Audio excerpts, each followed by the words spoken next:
What do you think of me? Do I seem nice, mean, confident, shy, basic, unique? Everyone here is going to think differently about me. Do you know why? Because of our bias, our unconscious bias to be exact. See, everyone here has experienced different things. Everyone here has been brought up differently. We all speak to different people. We may even have different beliefs. All of these aspects have formed our bias. But what exactly is our unconscious bias? Well, it lurks within all of us, hidden beneath the surface of our thoughts and actions. It's the subtle stereotypes that influence our decisions without us ever realizing it. It's the assumptions we make about others based on their appearance or background. It often affects who gets hired and promoted, who gets access to education and healthcare, and who gets treated fairly by the criminal justice system. Let me take you on a journey through real-life situations where the unconscious bias has left its mark. Imagine a scenario where a job applicant, equally qualified and capable, is overlooked simply because their name sounds unfamiliar or foreign.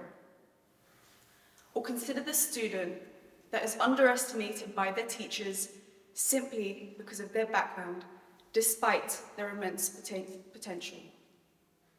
Or when a woman who studies in a male-dominated course gets told that she won't make it, despite having excellent grades. These are just glimpses into the countless situations where the unconscious bias seeps into our daily lives. We may all think of ourselves as fair and open-minded, but the truth is, none of us are immune to our unconscious bias, and it takes a lot to overcome. So what can we do about it? Well, the first step is awareness, which you have already taken by listening to me and realizing that the unconscious bias exists. However, awareness itself is not enough. We need to overcome all of these stereotypes and enforce equality. Overcoming our bias also demands empathy. By empathy, I mean putting ourselves into other people's shoes. Just imagine how we would grow as people if we just listened and learned from other people's experiences. This may sound cheesy, but we seriously need to stop judging a book by its cover.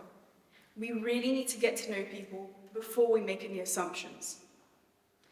In the wise words of the famous William Shakespeare, there is nothing either good or bad. Thinking makes it so, shapes our reality. If we only choose to see the humanity in each person, we could overcome our unconscious bias and build a future founded on justice and equality. Obviously, we won't make a change overnight, but just imagine a world where we are all truly seen for who we are, where opportunities are equal for everyone, and where our differences are not tolerated, but celebrated. So let us commit to this important task, not just for our sake, but for the sake of our future generations, so they don't have to live in a world where they're judged by the colour of their skin, or gender, or by the content of their character.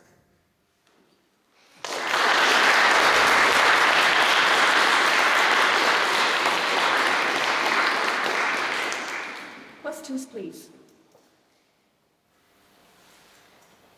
Yes.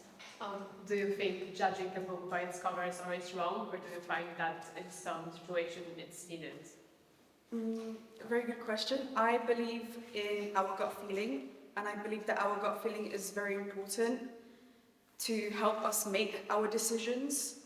But in the aspect of the unconscious bias itself, I think that we should refrain from the fact that we judge people by the colour of their skin or gender. Yes. Do you think it's possible for everyone to get rid of the urge to, judge a book by its cover? I think it's definitely possible, but it's only possible if the person really, truly wants to change.